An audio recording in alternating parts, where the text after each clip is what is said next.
Hello, Noodle face cam. I know that's kind of weird, but I just wanted to give you guys some updates about what's been going on. I will have a timestamp to skip ahead. Most important update is that I did get a new microphone. I know there are some audio glitches in this, so I really apologize about that. I am well aware, but if you don't want any more updates, just skip to the timestamp here. So obviously it has been a while since I've released a video.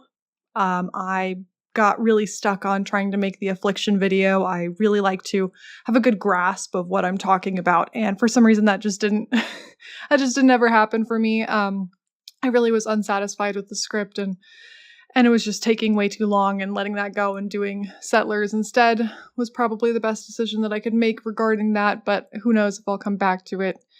In addition, I do just have a full-time job now that has been pretty busy recently, and you know, that's just kind of normal stuff that happens.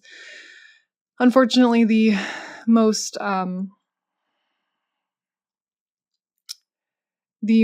relevant issue is that last year my best friend passed away. She was someone that I met through streaming Path of Exile, and she was one of the people who really encouraged me to make content for lore videos, and I have just been having a difficult time continuing. I've just been having a difficult time doing these kinds of things when I guess I'm trying to focus more on the relationships that I have outside and spending more time with people that I know. Obviously, I'm still planning on doing videos. I'm going to do Path of Exile 2 videos, but I can't really churn out content reliably anymore, and that is part of why I no longer have a bunch of paid options to support me. Thank you everybody, of course, who has for so long, but yeah, I'm not consistent, and I now have a job, so thank you everyone who's gotten me this far. But what I did want to really talk about also is that there's a bunch of people who are now making lore content, which I think is really awesome, especially for me. It kind of takes some of the burden off, but it also is awesome for you because there's more people who are going to be available. The reason that I started making lore videos is because once I read through the dialogue in the game, I wanted to watch lore videos and they weren't there. So I started making them to be the lore source, I guess, for myself in some ways. And it's really, really cool to see people getting into the space. I thought about listing names here, but if I missed somebody, I would feel really, really bad. So I'm just going to put people in the description and maybe a pinned comment. And if there's anybody that I've missed, please let me know. I will add them. So yeah, thank you guys for your patience, for your understanding. Thank you everyone who is starting to get into lore. I think it's really, really exciting and really, really awesome. And hopefully you enjoy the video. With Path of Exile 2's release drawing ever closer, it's fitting that the League before early access, Settlers of Kalguur, would tie the past and future together, bringing characters we have met previously in Expedition League into a setting we will see in PoE 2, the town of Kingsmarch. While we don't know much about the role of Kingsmarch in PoE 2, it is an active town still, not a ruin. I reached it myself playing the demo at ExileCon, and I saw some of our expedition friends in Kingsmarch 20 years in the future. Settlers of Kalguur does a wonderful job of continuing stories of characters we already know while introducing new characters alongside new mechanics that will help us gently sail to our anticipated destination of PoE 2. Settlers League is about the creation of Kingsmarch. We invest in the town and its workers until it is thriving, bustling even. Kingsmarch is physically situated just east of the Siren's Cove of Mervale, southeast of the forest encampment of Act 2. This is the first league to introduce real-time mechanics, where progress and trade can happen when you are not actively playing the game. Kingsmarch workers, farmers, sailors, you name it, continue their work whether you're traveling in the Atlas or traveling to your normie job, as long as you've got gold in the bank to fund their work. And that's gold, not chaos. Gold is another new mechanic for PoE 1, and one that for sure exists in PoE too. Gold is dropped by enemies in chests, and the best part is you don't even have to click it. The Kalguur are a foreign people, so their use of gold instead of crafting materials makes sense. Now, Rayclast suddenly being covered in gold? Let's not worry about that one too much. The most groundbreaking new mechanic, and one we knew we'd get in PoE 2 but was a huge surprise to see in PoE 1, is the currency exchange market. With a little gold for the middleman, you can instantly trade currency for other currency without having to interact with other players or even be online. This absolutely wonderful exchange is hosted by the not-so-wonderful Faustus, who we will discuss more later. But if Faustus keeps up this currency exchange, I'm more than willing to absolve him of his sins. With your gold and resources, you can upgrade the town of Kingsmarch itself, upgrade each workstation of the town, hire workers, buy currency, fund shipments, recombinate your items, pay mappers too much money to die every 4th map. It's a truly wonderful and slightly addicting new addition to Path of Exile's mechanics. I truly cannot praise this league enough for its innovation, and for giving me the gift of lore that is easy to follow, provokes interesting questions, and has actual endings, or at least promises of conclusions. In Settlers of Kalguur, the expedition crew have new roles, appearing now in Kingsmarch in addition to expeditions and your hideout. But the first person to tell you about Kingsmarch is not one of these familiar faces. If you choose to ignore this new NPC and continue through the campaign, like many veterans surely did, Danig might have been the one to invite you to Kingsmarch. But Noodle always starts League mechanics as soon as possible, and this might be the one league where that wasn't a total mistake. At Lion Eye's watch, a man named Johan wants to speak with us. "I witnessed your battle against Hillock," he says. "I wasn't aware your people had such abilities. My name is Johan, and I am from the Far East. My people, the Kalguurans, are attempting to build a settlement near here. Will you join us?" Unable to resist a buttery-voiced man underestimating me, I oblige, and follow Johan to Kingsmarch.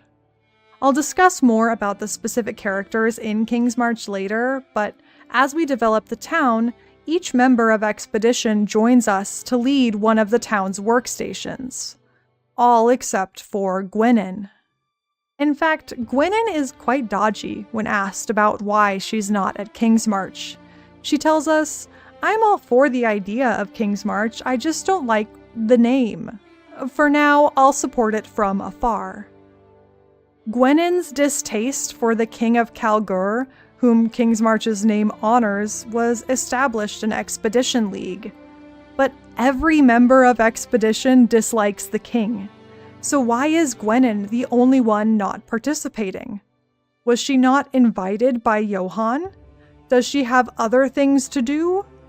There's a very good reason Gwennen is not in Kingsmarch, but there's a lot of backstory in town to build up first. Let's start with a recap of Expedition League. In Expedition League, 4 adventurers, Danig, Rog, Tujin, and Gwennen, sail from their home of Kalguur, east of the continent of Rayclast, in hopes of learning more about their ancestors and recovering an ancient artifact that was lost here. After the fall of the Vol, ancient Kalguur traveled to Rayclast, drawn by the spectacle of the red, cataclysm-ravaged sky. Once on Rayclast, they discovered many riches and resources left behind by those killed in the fall. Fun fact, the Vol city named in Expedition League as the one city the Kalguur could not loot, Utsal, can be seen on Tujin's sailing map. The unreachable riches of Utsal might still be on the menu for these modern Kalguur. Anyway, according to the journals we find running expedition logbooks, by order of the then King of Kalguur, these ancient Kalguur were tasked with colonizing the lands of Rayclast. They had the Triskelion Flame, a powerful object capable of protecting all who stayed within its light from the corruption of Rayclast and its monsters. These ancient Kalguur, like the modern Kalguur, had never seen or used virtue gems. Instead, their people have artificers who craft runes onto armor and weapons. And these runes capture and shape starlight and can compel arrows to find their mark and blades to bite deeper. All the leaders of these ancient Kalguur agreed that using the virtue gems was strictly forbidden, having been warned by the mountain men Ezomyr and remaining Vol, and witnessing firsthand the devastating aftermath of the cataclysm around them. But the corruption of Rayclast was inescapable, its dangers too powerful, and eventually the ancestors of our expedition friends began using the virtue gems, dooming them all. For more details, I have an expedition video, but for this video, what's important to note is that this expedition crew came to Rayclast of their own accord, looking for an artifact, but mostly looking for adventure. The current King of Kalguur did not direct them to come to Rayclast, or ask for them to return the Triskelion Flame to Kalguur. All disliked the king and did not wish to answer questions about him. Rog even seemed paranoid, and apparently for good reason. His dialogue in Expedition seemed to foreshadow what is now taking place in Settlers. About the king, Rog said, "Oh, please don't ask me about him. He is the King of Kalguur, and if we disrespect him, he'll know." And now, sometime after, the king has sent Johan to Rayclast to serve as the king's hand. The king is apparently aware the crew are doing expeditions on Rayclast. He's aware they had started an outpost and has gifted them a charter for their town, which abides by the rules and regulations of Kalguur. This is especially surprising considering that the expedition crew, who have hung out in our hideouts for the same amount of time, never mentioned anything about an outpost to us. How exactly did the King of Kalguur find out about Kingsmarch? It doesn't seem like the expedition crew planned on city development for their outpost either. Before it was named, Kingsmarch wasn't more than a storage unit for them. Tujin says a name and a charter might have been stamped on it from afar, but this is our home. When we first arrived on Rayclast, we picked this spot out as a good place to stash some supplies. And now it's going to be a city. Rog says something similar, although he does mention that word got to Kalguur. When we first arrived, we didn't intend for this to be anything permanent. In the course of our expeditions, we built it up bit by bit. Eventually, it felt something like home. People back in Kalguur became interested in joining us for adventure, opportunity, or freedom. Word must have gotten out, because that's when Johan arrived with the King's Charter.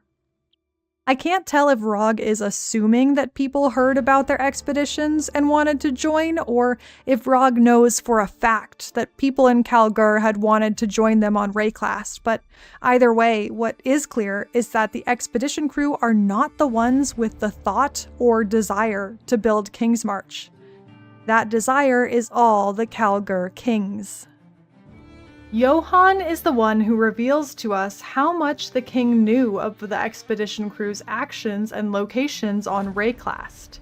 Acting as the king's hand, he has recruited the crew to take part in forming this gift of Kingsmarch on top of their outpost. Johan claims he wants our assistance in Kingsmarch because we know the land and its dangers, but who's to say that working with us isn't also part of the king's plan? And this charter, it isn't really a gift, it is an obligation, it is a plan, and it's possibly a threat. The expedition Kalguur would not willingly work with the king, and would almost certainly not be deemed worthy of such a lavish gift from the king either. According to Raulf, the recruiter, the laws in Kalguur are strict, and there is much red tape and bureaucracy around working as a craftsman of a single trade, let alone building an entire town. Raulf tells us that things operate rather loosely here, but back home, almost all official business is done through guilds. You cannot simply open up a shop and start selling goods. All designated locations for shops have a process. There are a set number, and they are all currently licensed to major merchants. Every few years, a new license is created and bid upon by interested parties. Those without the familial wealth to get in the game may consider moving to new lands where regulations are not so strict. There is no way the king is sending a charter gift with no strings attached. And not just because these are not the wealthy or established Kalguur who could normally afford or be interested in such a charter. Faustus describes the people of Kingsmarch as such. The Kalguurans we see here are not the finest wines in the cellar. Some of them are part of official guilds back on Middengard, but most are dissidents, criminals, and suspected rebels. You are an exile from Oriath, just as they are exiles from Kalguur, if not in name, then in circumstance. It is no secret that the Kalguur building Kingsmarch are not upstanding citizens who respect the king and obey Kalguur laws. If the king wanted to build a city on Rayclast, why contract our expedition crew to do the work and take over their chosen location? Since Johan was literally sent by the king of Kalguur to establish Kingsmarch, he knows the most about the king's motivations. But all he will tell us directly is that a reckoning is coming, have no doubt about that. The king has his eye on Rayclast, and he lays far-reaching plans. Only time will tell. What we know for certain is that Kingsmarch does still exist 20 years in the future during PoE 2. The king definitely wants the expedition crew to be within his eye on Rayclast, and I speculate that he wants to distract them from their expedition adventures and punish them for past transgressions by obligating them to more mundane tasks. As Tujin puts it, we're still on our grand quest. This is just base camp. Of course, the longer I'm here drinking a good beer and relaxing in a bed, the harder it is to get back out there. While the king's motives may be sinister, Johan's execution of them is rather soft if Kingsmarch is intended as punishment for the expedition crew. Each person is given leadership over a domain familiar to them. Danig has plans for a legendary forge of Kingsmarch, and Rog is delighted to have a shop. When you first talk to Rog in Kingsmarch, he says, "Oh, it's you. Come to grow this little town with us. We'll make this place our own. I've got dreams too. One day, my own shop, right here in Kingsmarch. I'm going to call it Rog's Rare Reagents. Till then, I'll pay my dues." What Rog means by pay his dues is that the shop he's running is taxed similarly to how it would be in Kalguur. Under the charter, Kingsmarch is not just sanctioned by Kalguur, but taxed by it too.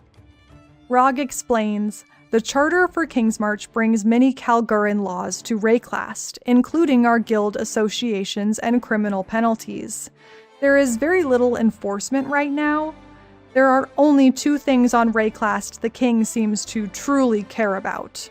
One of those things is taxes. So the king of Kalguur cares about taxes and one other thing on Rayclast. We don't know what that one other thing is. It could be creating Kingsmarch, punishing the expedition crew, or finding ancient Kalguuran artifacts. But it seems our expedition friends have an inkling of the king's true intentions for Kingsmarch. Before we dive even deeper into the inner workings of Kingsmarch, in this league we learn some more details about the distant land of Kalguur. We learn the true name of the continent to the east, not Aes-classed like was speculated. It's called Middengard. Raulf already described the restrictive regulations of living and working in the city of Kalguur, but Gwennen gives the description of Middengard as a whole, outside of the city. It's a beautiful continent, a harsh, beautiful continent, mountainous, well, volcanic, the most verdant valleys and sparkling waterfalls you'll ever see. It's the people. The people are amazing, for the most part. Heroes, scholars, determined, real people doing their best. Because we can ship goods to Kalguur, we can actually see it on the sailing map, although I believe this might show Kalguur closer than it actually is for the sake of, well, being a usable map. Tujen has little quips about each place we are able to ship to. I especially like that we trade with Pondium, the Brinerot pirate paradise, according to Whalem Roth, former leader of the Brinerots. Tujen says they're a bunch of smugglers and thieves. They're after my own heart, they are. Can drink even me under the table. The two Karui locations, Nakanu and Teonui, are wary about trading, but they like Danig's songs and tales of heroism. Ribbonfell, located just past Fellshrine, is apparently still populated with Templars. For a place you might call a monastery, they sure have a lot to trade. Either that, or Ribbonfell now has new occupants, just like Fellshrine does, since Sanctum. If that's the case, I wonder who we trade with. Divinia? Or maybe Lycia? Tujen's remark about Kalguur is much more somber. It's a long and dangerous journey back home. I do miss it, but the home I remember ain't there anymore. Well, not the way it was. This line reinforces this strange dissonance between the joy of creating a city and utilizing their strengths as tradesmen, and the ominous intentions of this gift of Kingsmarch from the king. Now, traveling back to Kingsmarch, let's look at the different workstations or trades in Kingsmarch and who leads the workers. As I just mentioned, Tujen handles shipping goods, coordinating our sailing groups without actually going out to sea himself. We can sometimes encounter hardships when shipping: a sailor overboard, a deserter, a storm, or worst of all, more taxes. Rog handles disenchanting, which is another new mechanic for this league. You can drop off magic, rare, and eventually unique items to be ground into thaumaturgic dust by Rog and his team. This type of transaction does appear in PoE 2, but a little differently. Instead of thaumaturgic dust, you receive crafting materials in return for disenchanting your unwanted magic items. Perhaps Rog has perfected disenchanting 20 years in the future.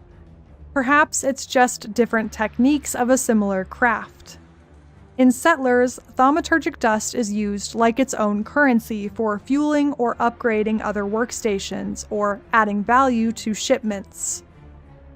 Danig oversees both smelting and runesmithing.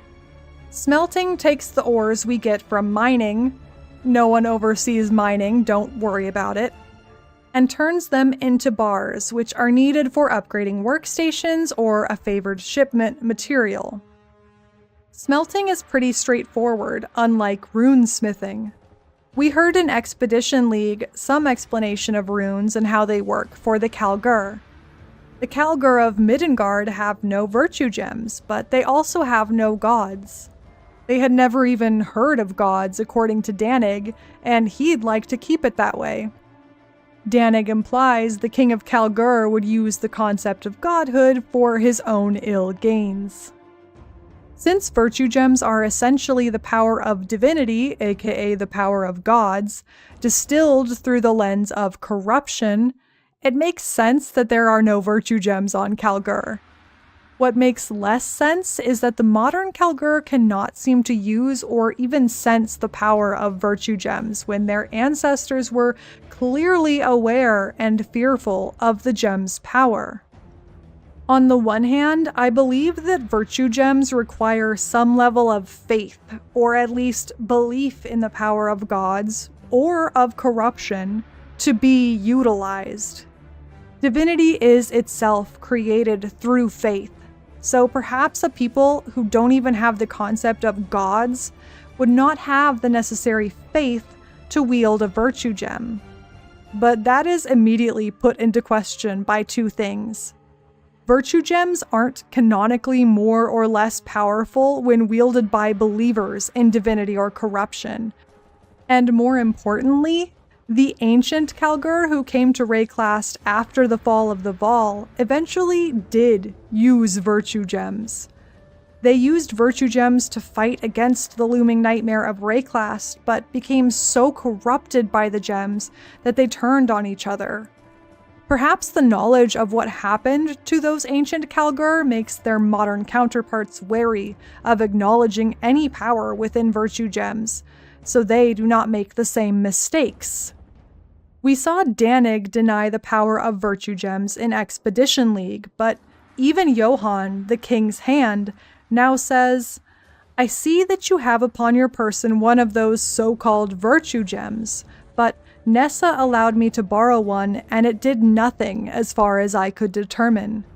He is surprised we are so powerful without the use of runes.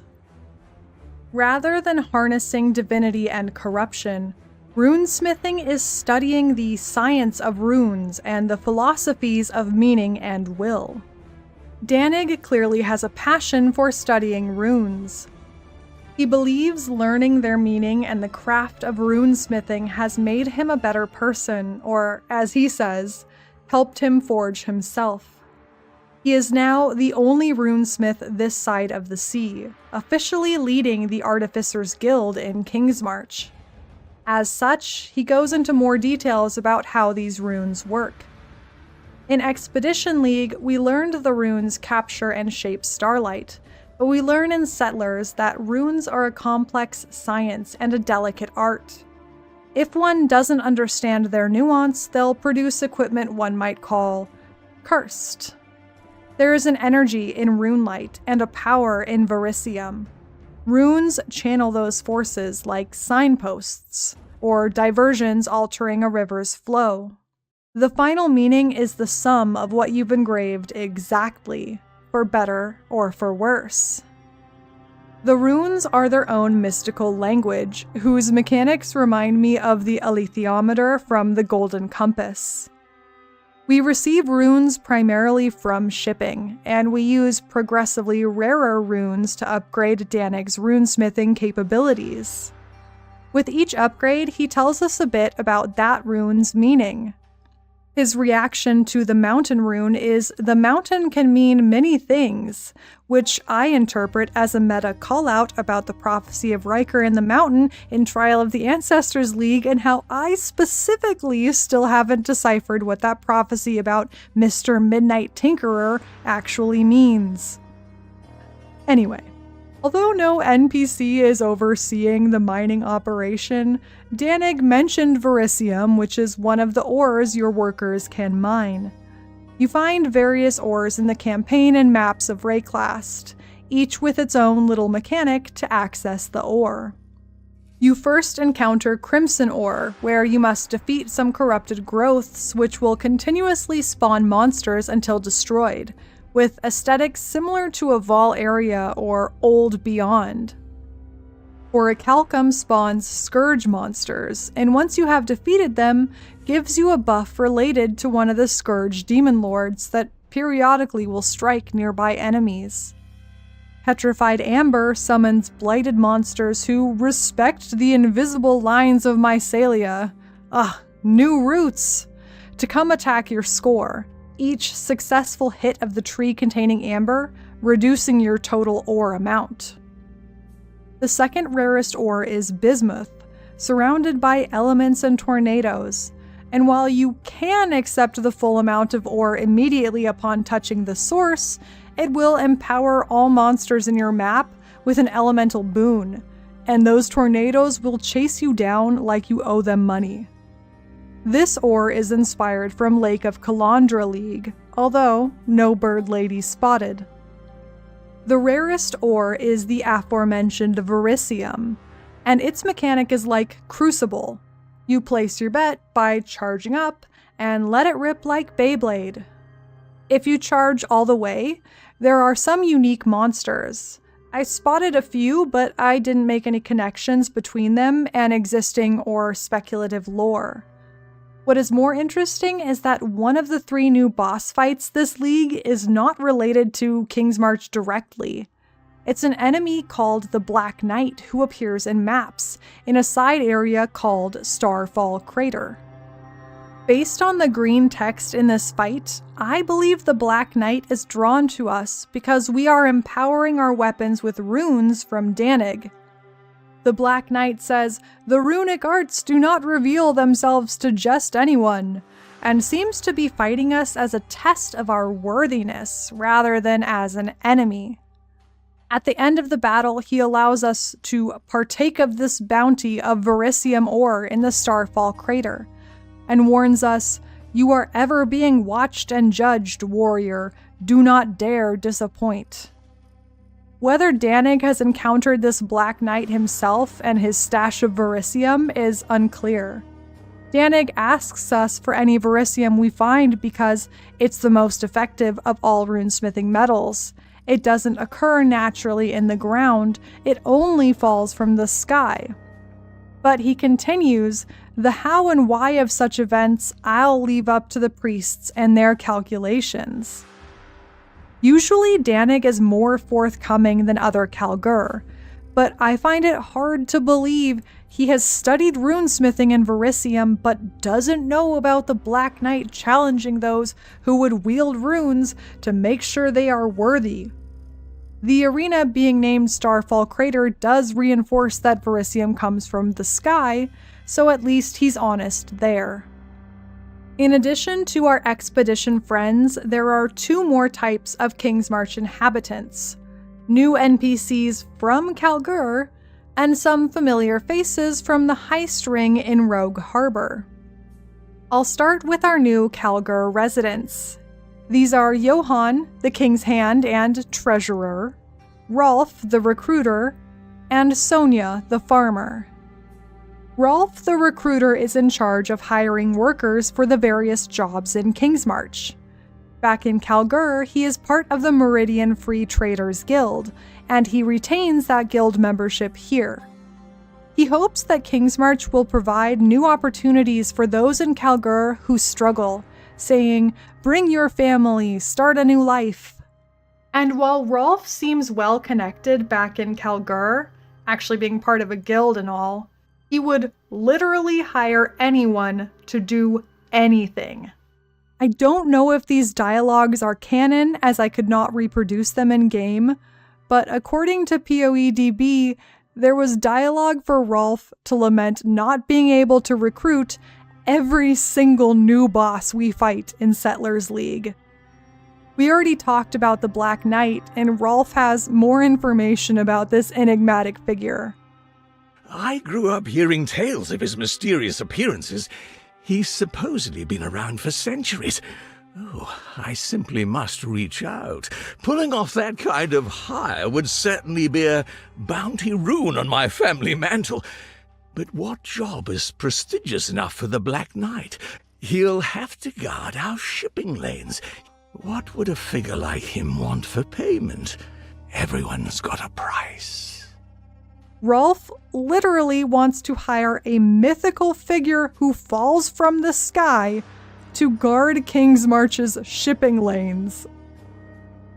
The other 2 bosses new to this league are Admiral Valerius, who will hold your sailors ransom, and Sasan the Bandit Lord, who will attack your mappers.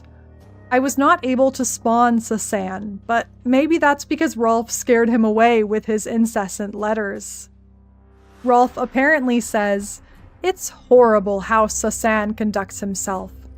He could be getting far richer by working here for us. I've reached out, but I've yet to hear back. I have to wonder if he's reading any of my letters at all. It's simply absurd to remain a bandit when there is so many more opportunities here in Kingsmarch." And according to PoEDB, Sasan the Bandit Lord is absolutely receiving and pointedly ignoring Raulf's letters. No matter how far I run, no matter where I hide, Raulf's hiring letters always find me. Sasan also apparently warns us that we are making a mistake by working with the Kalguur, that we are ignorant for being the lapdog of those colonizing bastards. This is one of those fights that I wish had a more guaranteed way to spawn, as I'm quite sad I missed it. If you have more info or thoughts about Sasan the Bandit Lord and his warnings about the Kalguur, please leave a comment. I certainly experienced the Admiral Valerius fight enough times.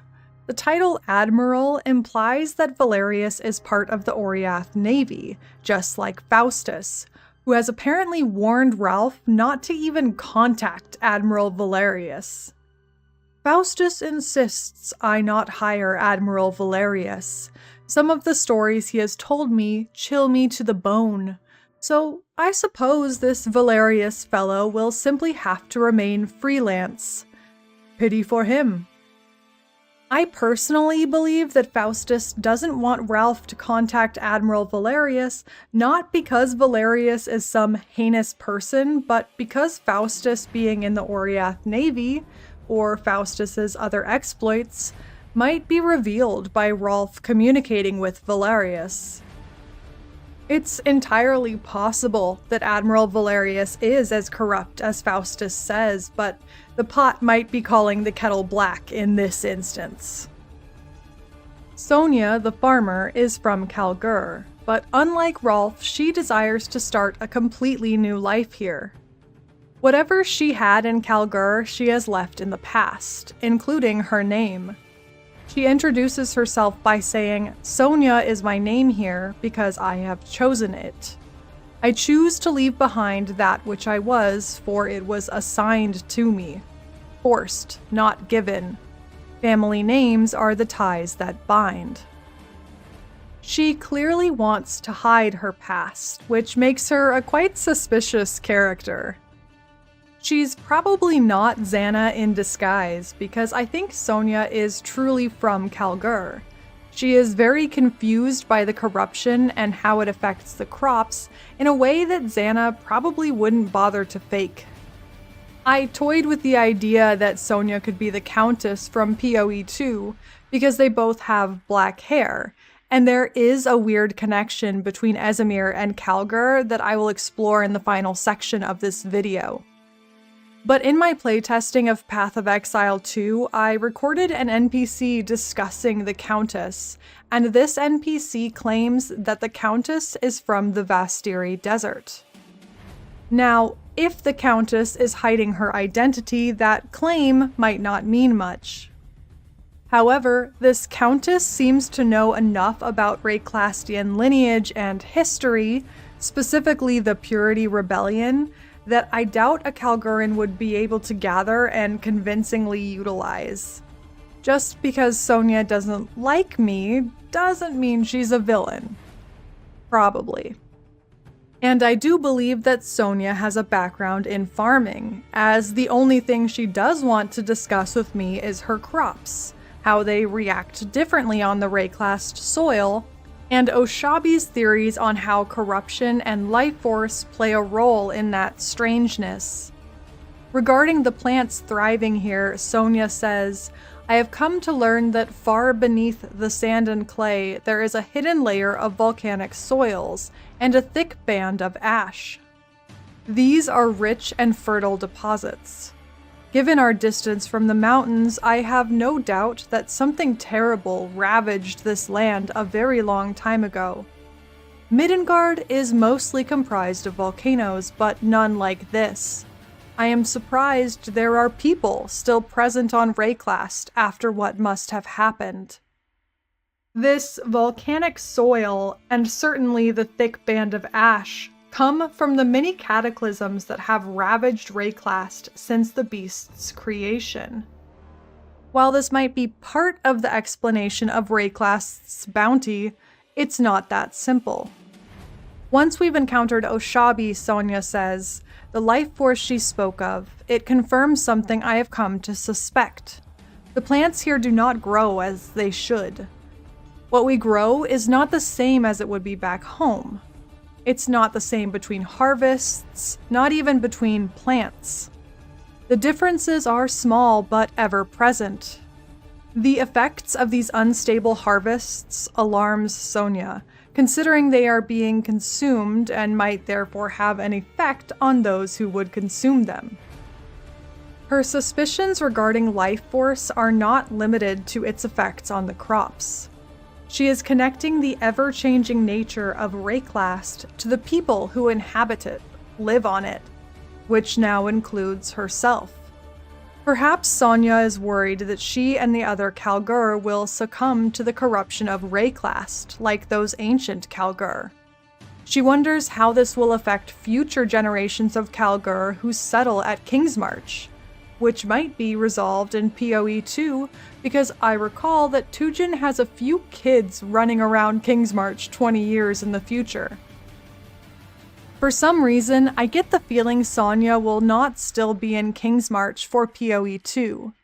Maybe she will go to find Oshabi, or maybe she will become the Countess, or maybe she just won't want to talk to me. The final new Kalguuran NPC is Johan, the King's Hand. Johan acts as treasurer and handles upgrading the town of Kingsmarch itself. These upgrades include building the necessary infrastructure for each workstation, those stations being run mostly by our expedition friends. Even though Johan is presumably the highest-ranking person in Kingsmarch, he chooses to handle his treasury duties inside the tavern, as do Raulf and Faustus. He says, "I choose not to waste resources on a gilded office. It is here in the tavern where drink and loose talk best meet. My presence may, hopefully, keep any dangerous talk to the shadows where it belongs." This confirms that Johan knows that Kingsmarch is inhabited by the type of people who would say or do things that are against Kalguur law, things that would ignite the king's wrath. He's not ignorant that the king is unpopular here. This could be read as a threat against any who would speak ill of the king, that Johan is ever watchful, always listening for news or whispers to send back to the king. But I do not think that's the case. I think Johan is a calculating man, and his desire to keep dangerous talk in the shadows is actually a way of protecting those in Kingsmarch from the king. If no one incriminates themselves or openly dissents against the king or the charter, Kingsmarch can continue to grow unhindered. I believe that Johan is the person who set up the letter system in the tavern, where occupants and visitors can leave letters, addressed or anonymous, for others to read. Luckily, we can tell who has written the letter, even if it's anonymous, because of the voice acting. It's possible the placement of the letters in the tavern is just a game mechanic, but these letters are anything but hidden, making it difficult to believe Johan is completely oblivious to them. This letter system allows people to express private, unsavory, or even treasonous thoughts without speaking them out loud in Kingsmarch. Johan is not simply the king's pawn, doing exactly as the king wishes with Kingsmarch. He is able to be close to both sides. His motives, I believe, are simply to see Kingsmarch prosper, neither to the benefit or cost of the King of Kalguur. I am unsure if Johan harbors any hatred for the king and his regulations like the others do, but he is not afraid of standing up to the king. Out of the goodness of his heart, or at least the preservation of Kingsmarch, he writes a signed letter to the king that we can read at the tavern, telling the king that he will not be hanging certain individuals, almost certainly the expedition crew, for their past transgressions. It seems the recent royal order of criminal hanging was damaged by seawater on its long journey. Unfortunately, the pages listing the individuals to be tried were, in my opinion, unreadable. I would be remiss in my duties if I were to hang the wrong man based on my own interpretation of salt-bled letters. As it takes many months to make the voyage, the punishment in question will exceed the Charter Statute of Limitations. With regret, I am unable to enforce the order as the situation currently stands. My deepest apologies, Johan, your hand on Rayclast. Johan is extremely skilled at using language to appear subservient and dutiful. While it's quite apparent that he is simply refusing the king's order of punishment, that is technically subjective. His written words are remorseful, and he uses the laws and reasonable doubt to depict himself as unable, not unwilling, to enact the king's orders. It would be difficult to prove Johan's insubordination without taking up time and resources. While Johan may be here as the king's hand, his own motivations drove him to defy the king. He says, "I make no secret that I am a man of two loyalties. I must serve the king's wishes, and I must also serve this charter to the letter of the law. I am aware that Kingsmarch is a destination for many less than upstanding citizens. So long as I directly see no evidence of crime, sedition, or another rebellion, there is no conflict of interest. Kindly do not discuss your thoughts in my presence." And that final listed item, another rebellion, is why Gwennen cannot be part of Kingsmarch.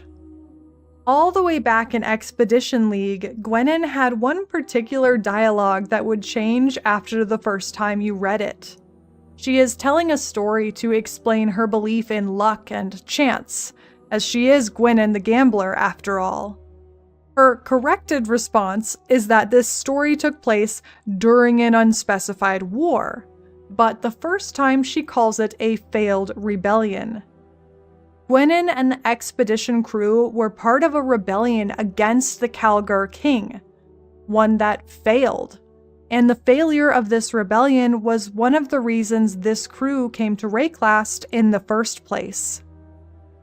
If they were all participants in the rebellion, why is Gwennen singled out? Because Johan would recognize Gwennen, because Gwennen is the one who gave Johan the scar under his eye. Neither Johan nor Gwennen tell us this directly.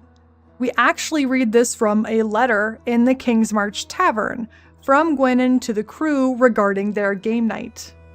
It's established in Expedition League that this crew are not only adventurers but D&D players, with Rog making little figurines of their characters. But because of the development of Kingsmarch under Johan, Gwennen writes, "Of course I'll make it to game night. I'm not avoiding Kingsmarch per se. It's just better for everybody if Johan doesn't see me. He might recognize me. The rest of you escaped, but he saw my face. I gave him that scar.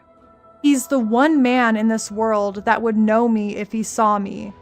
And then he could certainly guess who my surviving allies were. The king's paranoid suspicions have been bad enough, but a confirmation would bring doom down on us." Based on what we've discussed, it's unclear what Johan would do if Gwennen came to Kingsmarch openly. Perhaps her appearance would be too brazen a crime for him not to report to the king. I have a more tinfoil hat theory, of course. Johan's insistence that people keep talk to the shadows, but his willingness to let people write absolutely shocking letters, makes me think that the Kalguur King has some magic that allows him to hear things from a great distance.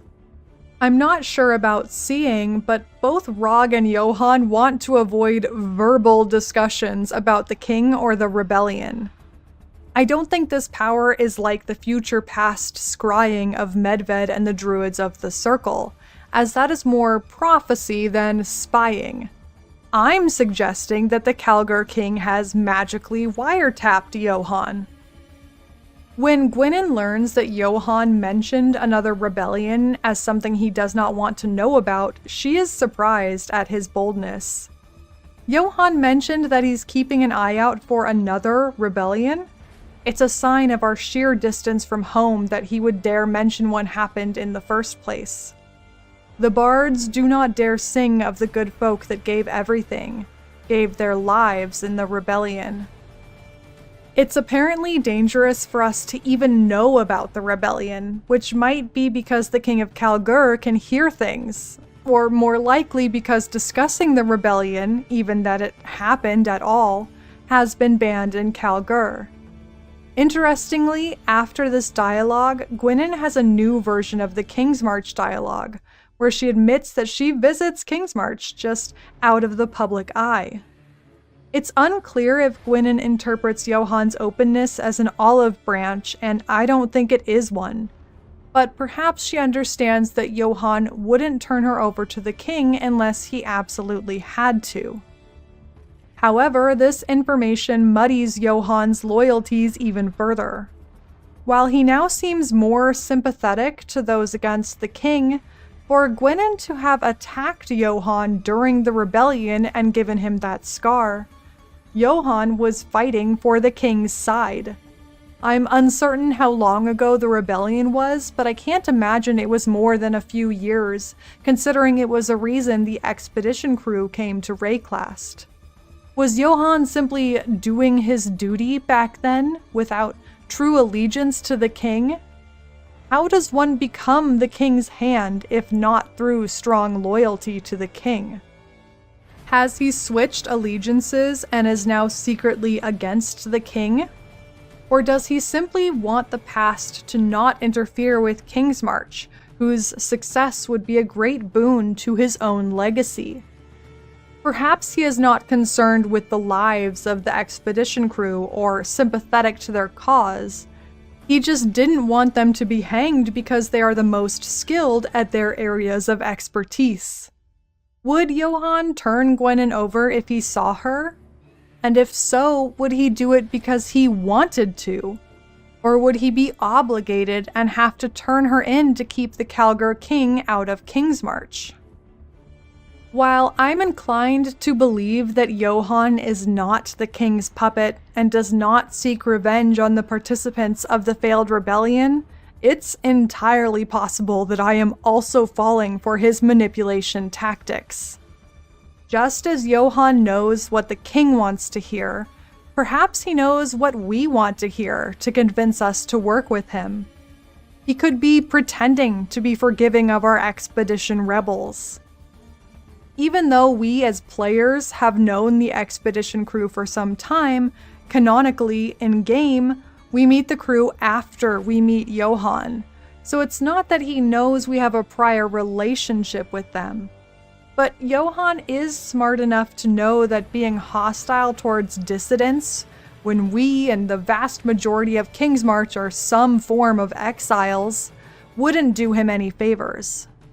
Johan's divided loyalty, his leniency, could all be to disarm us into trusting him, and to believing that his only desire is the prosperity of Kingsmarch, believing that he might turn against the king.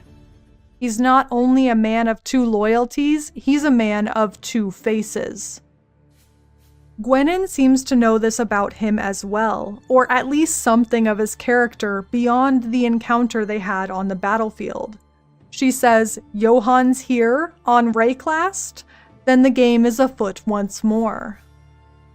For what it's worth, if Johan were to openly support the king, he would be the only Kalguuran in Kingsmarch to do so. Raulf the recruiter has a rather more hostile letter for the king that reads, I will not be your secret ear in Kingsmarch, nor would I aid those you call enemies. I will uphold the integrity of my profession over all other causes. Thank you for your inquiry and good day. But that doesn't mean that no one in Kingsmarch supports the king. And that brings me to the final two NPCs in Kingsmarch, two of our friends from the Heist ring. Isla the engineer handles both the recombinator and the map devices, and Faustus handles the currency exchange and black market operated in the tavern with Raulf and Johan. Captain Faustus of the Fair Marilyn is a member of the Oriath Navy. At the Rogue Harbor, his job is to fence the contract items we liberate from their owners, and in return we get rogue markers, the currency used among the ring. Faustus has taken up a similar position in Kingsmarch, although the goods here are not stolen. Well, they're mostly looted from the thousands of corpses in our wake, but still. Both Johan and Faustus claim that Faustus has many ties to the markets of Rayclast. Even though Faustus continues in both the Rogue Harbor and Kingsmarch, he will not speak of the ring openly in the Kingsmarch tavern. He'll play dumb. Yes, it's a beautiful ring. That's real gold. Inherited it, believe it or not. Are you mad? Get out of here with dangerous questions like that. Interestingly, Faustus is willing to speak his opinions about the King of Kalguur, even in Kingsmarch.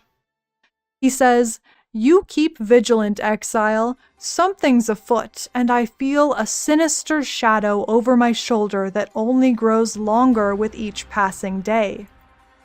On the surface, this is perfectly normal. Most characters, even Johan the King's Hand, seem wary of the king. Why would Faustus be any different?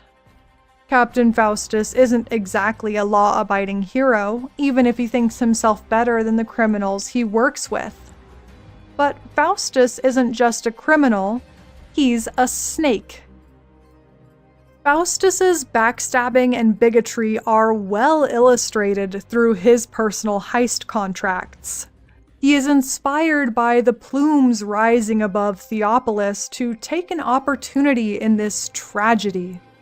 While the theocracy of Oriath is dead, the military structure, like the Oriath Navy that Faustus is a part of, remains mostly intact. He wants us to get dirt on Admiral Darnaw, who he dislikes for being from an inconsequential family and not respecting the heritage of elite, well-bred Oriathans like Faustus. Anyway, we find some dirt, love letters from Darnaw to Piety, of all people, and Faustus says that's not good enough.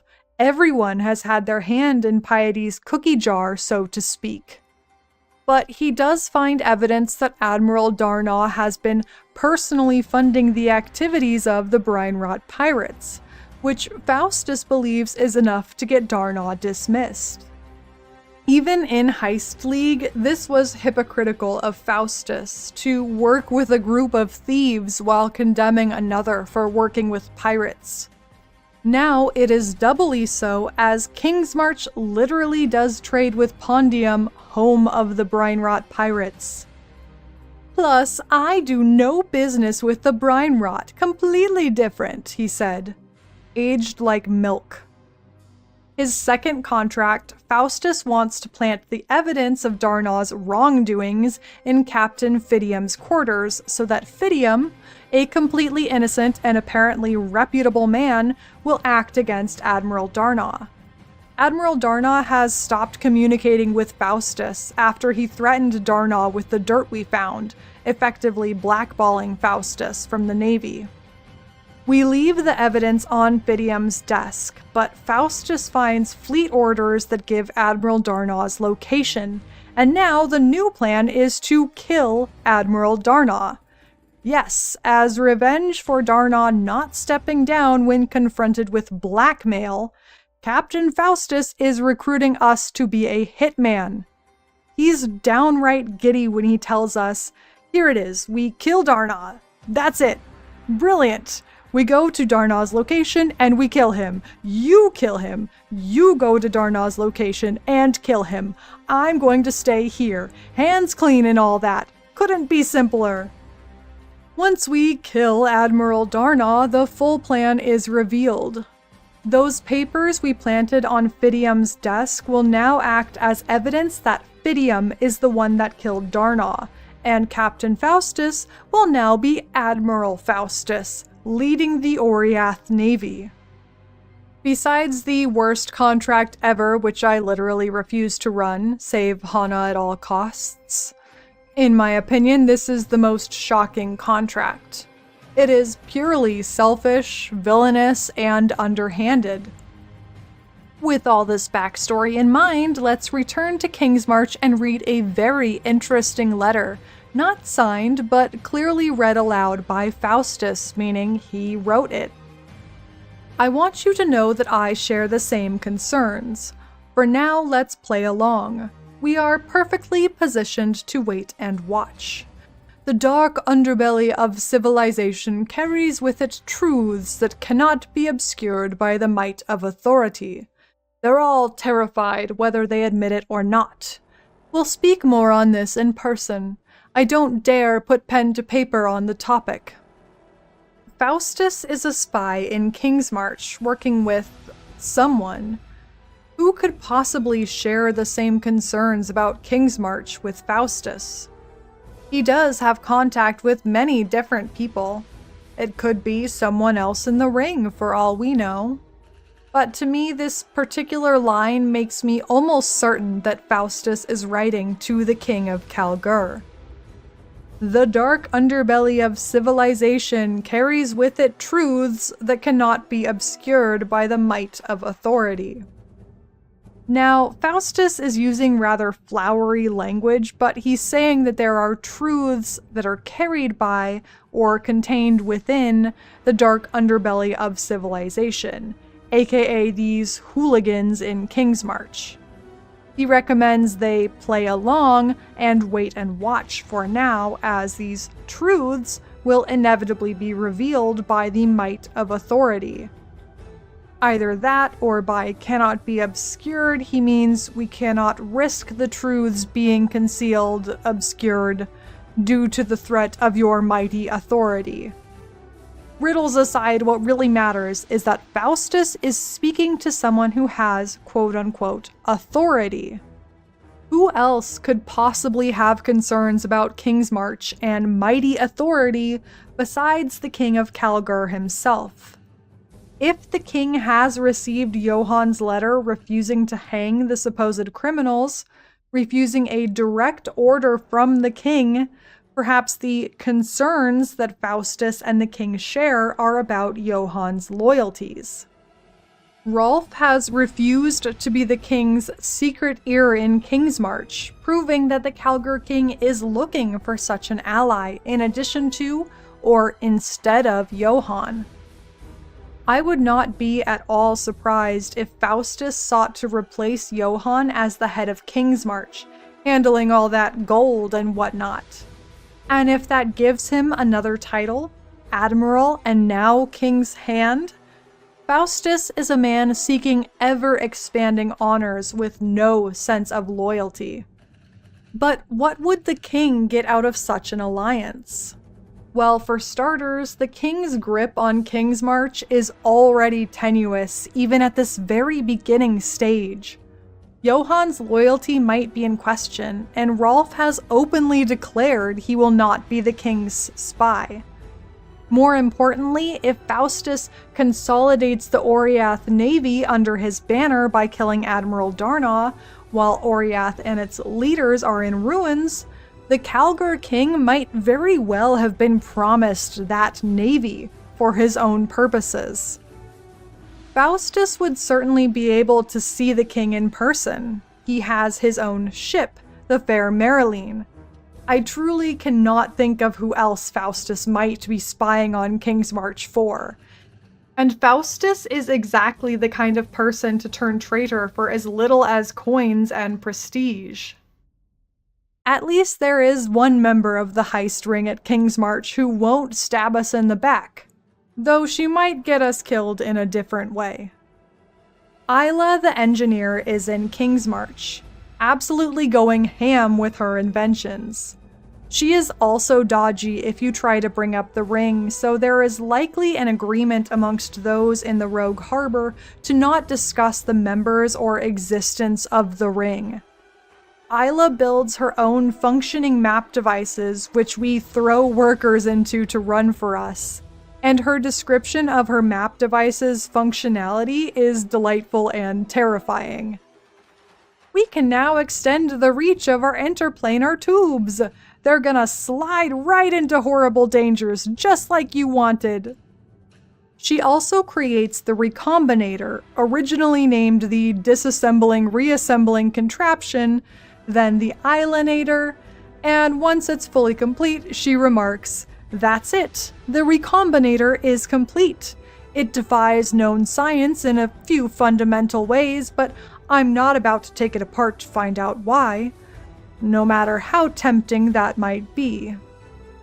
Isla's genuine investment in Kingsmarch, its work and its people, makes me think that Isla is not the one Faustus is scheming with, even though she is the most obvious person positioned to wait and watch Kingsmarch with him. Isla might not be in cahoots with Faustus, but she would certainly like to be in cahoots with Danig, if you know what I mean. Danig and Isla's budding relationship is extremely wholesome. They are like middle schoolers with crushes, writing love notes and letting their feelings slip into unrelated conversations.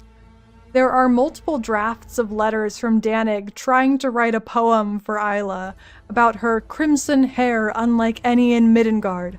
No, the hair is nothing compared to the sparkle in her eyes, the spring in her step, the toss of her hair like a stallion in the spring fields.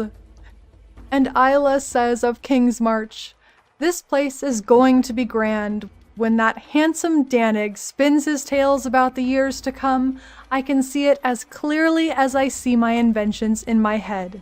I'd rather be working here than for the Templars any day." We already learned in Heist that Isla has worked with the Templars, who stole her prototypes when they exiled her recently, most likely by order of High Templar Dominus. But Isla reveals to us now that she had been working with the Templars for a very long time, long enough to have worked with Valdo Caesarius, Zana's father, while he was Chief Archon of the Oriath Academy in Theopolis. 20 years ago, she recalls, when I was in my first year, a certain High Templar picked me out of a crowd of Academy engineers. I was taken to the Chief Archon's laboratory. That building held a functioning map device, and it was my job to repair and maintain it. Several terrible things happened there, but I learned more high science on that single job than I would have in years at the university. Isla worked with Chief Archon Valdo to repair that old map device, and was there, or at least around, when Valdo trapped himself within the Atlas to prevent the Elder from entering Rayclast, after High Templar Venarius foolishly released it. And even though Isla wants nothing to do with the Templars and has no love for Oriath after it has fallen, the letter Isla leaves in the tavern is not for her crush Danig or her friends in Rogue Harbor. This letter is written to Zana. Isla writes, "I'm so happy you're alive. I always wondered what happened to you. A shame about your father. He was the smartest man I've ever known. Of course I'll keep you apprised of my progress with the map devices. We should definitely correspond about the strange effect Kalguuran runes have on portals. I'll send more in my next letter." This is absolute proof that Zana is not only alive, but still involved with the Atlas and mapping in some capacity. Isla only knew Zana as a young child. After Valdo trapped himself in the Atlas to stop the Elder, Zana was sent to foster homes, unlikely to be in contact with a student of the academy her father once taught. After all this time, after everything Zana has been through, we have been through, she reached out to Isla to help her continue her research. I wonder if Zana is aware that we know Isla as well. At this point in Path of Exile 1 lore, we are no longer the person who helped Zana kill the Elder. That was changed from the player to the Conquerors. But we are still the person who betrayed Zana by accepting the Maven's beacon and ignoring her warnings about eldritch beings. The confirmation that Zana is alive is unsurprising, but what is surprising is her continued research on the Atlas and map devices. Isla's letter implies that Zana reached out first, asking about Isla's map devices. Zana's interest in Isla's progress could mean that Zana is still going into the Atlas and wants to learn more of its mechanisms. Or it could be that Isla creating new map devices is a fresh threat, and Zana wants to learn Isla's progress so that she can destroy it. I lean towards the first because Zana was more upset at us wielding eldritch tools, gifts from a being possibly as dangerous as the Elder, without consulting her and for no discernible reason other than power. She left our side before the Exarch and the Eater arrived. When we accepted the Maven's beacon originally, we didn't even have the excuse that we were fighting other, scarier eldritch beings. I believe that Zana still wants to study the Atlas and map devices, but is unwilling to work with eldritch beings, and given her history, that is more than fair. Hopefully, Path of Exile 2 will reveal more of Zana's intentions with this research.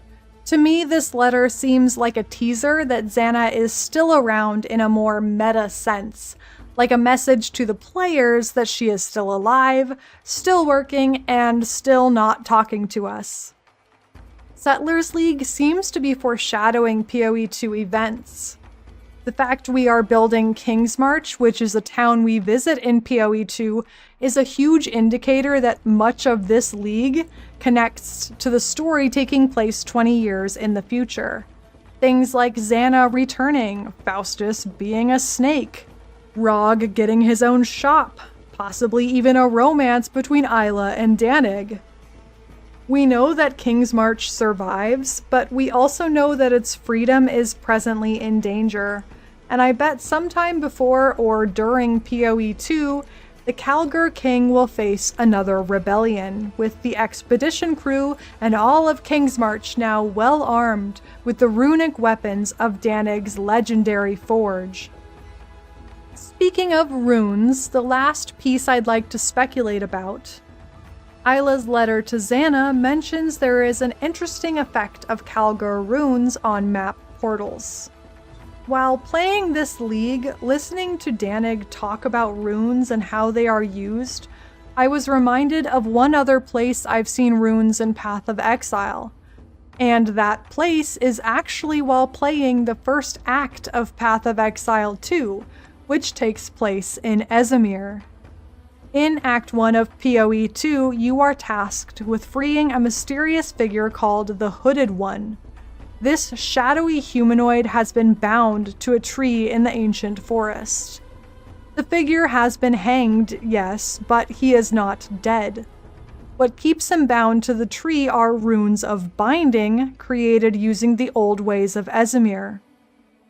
The Clearfell encampment lacks a runesmithing forge to create runes to break these ones, but we may find runes on an ancient battlefield where many Ezomytes gave their lives, and runes may remain on their weapons and armor for us to scavenge.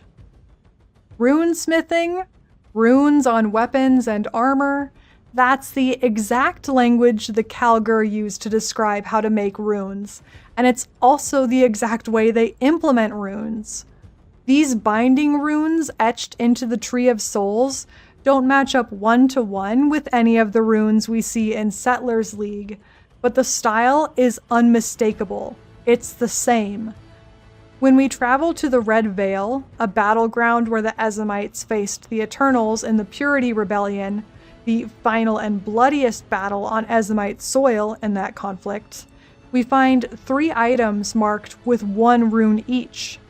The flavor text of each item says the meaning of the rune: to strike true or truth, freedom or for a worthy cause, and unity or safety from harm. We take these back to Renly to forge them together into spikes. When he returns the spikes to us, the flavor text on the spikes says, "Together the runes are an oath of peaceful passage and a request for freedom in pursuit of an important cause." This logic, runes being symbols with meaning, with the ability to be combined into a form of language, is exactly how Danig describes the Kalguur runes. The final meaning is the sum of what you've engraved. And while I wasn't able to figure out how to get this text in a game, and as such it might not be canon, Johan has a dialogue about runes that outright confirms that Ezomyte and Kalguur runes are the same craft. You'll have to ask our smith Danig about runes. I'm a man of figures and calculation, not metallurgy. You might actually know more than I do, if you're familiar with your Ezomytes. They use a system of runes that is oddly similar to our own. I doubt that the Kalguur and Ezomytes simply came to the same practice and understanding of runes without having any contact with each other. They are extremely distant locations on the map, but we know the ancient Kalguur did try to colonize Rayclast and interacted with many different people. We know for sure they interacted with the island men, which I believe are Karui, and the mountain men, who are confirmed as Miri due to the mention of survivors of the fallen empire, the Vol, being among them. It's entirely possible that the Kalguur interacted with the Ezomytes at this time, but how, when, or why is unclear. The expedition story of the Kalguur focuses on the corruption of the Kalguur leading the colonization attempt. It's possible that lesser-known Kalguur people broke off as their leaders descended into chaos. But let's explore a spicier possibility.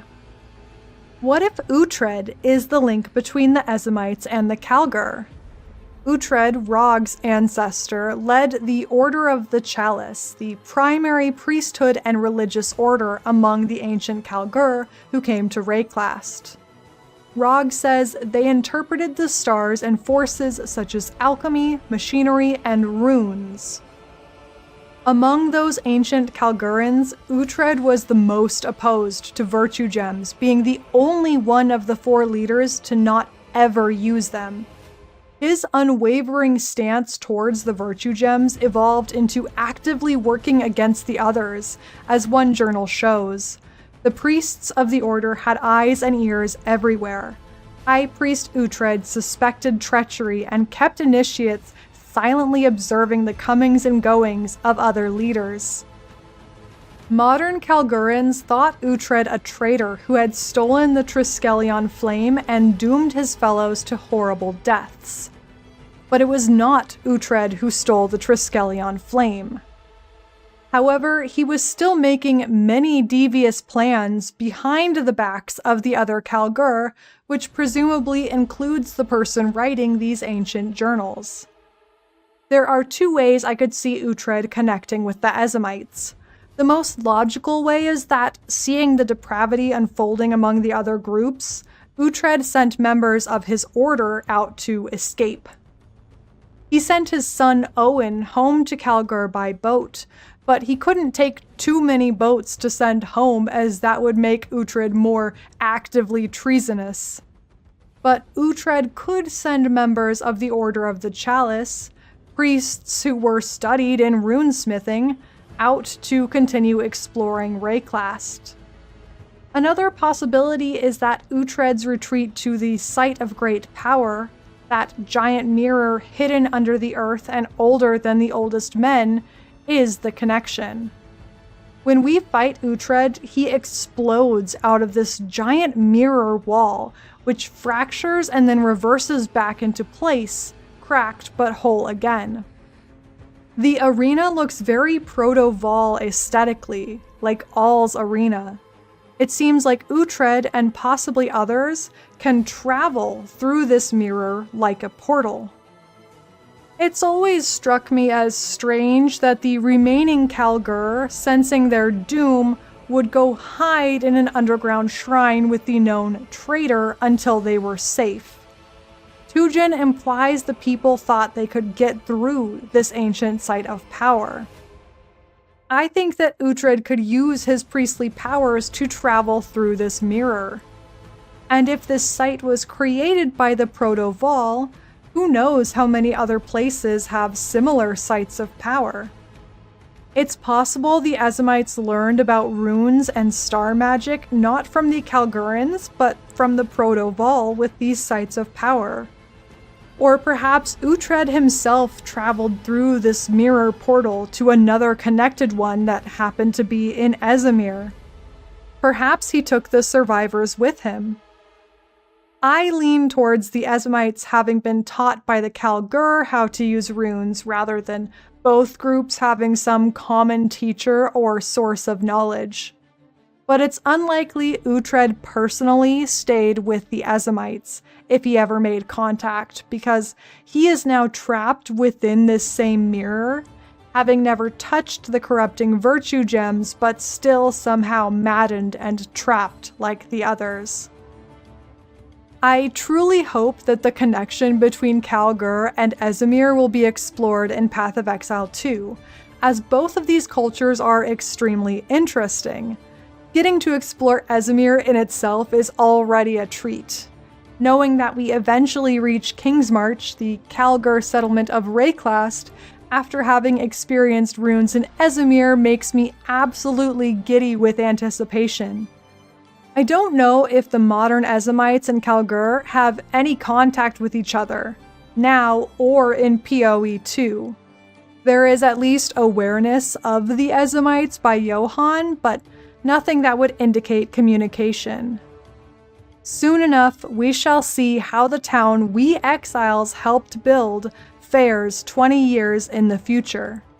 Johan is optimistic for the future of Kingsmarch, saying, "These beginnings may seem inauspicious, but I believe great things lie ahead. As long as we cooperate, both with each other and with the Charter's laws, everything will go according to plan." While we know Kingsmarch stands, only time will tell who will survive from our cast of characters in Settlers of Kalguur to meet us again as new exiles. Thank you so much for watching. It's your boy Noodle. Let me know if you liked this video. Obviously, I know it's been a long time. Thank you for your patience with this. I cannot wait for Path of Exile 2 to come out. Thank you to my patrons. The Patreon is actually only $1, so if you weren't able to afford it before, you know, if that's something you want, that's where I give more updates. Not a ton of updates, but updates on progress. And thank you guys, as always, for watching this video. And I know there's been a bunch of delays for Path of Exile 2, but as we wait, I hope that you can stay sane, exiles.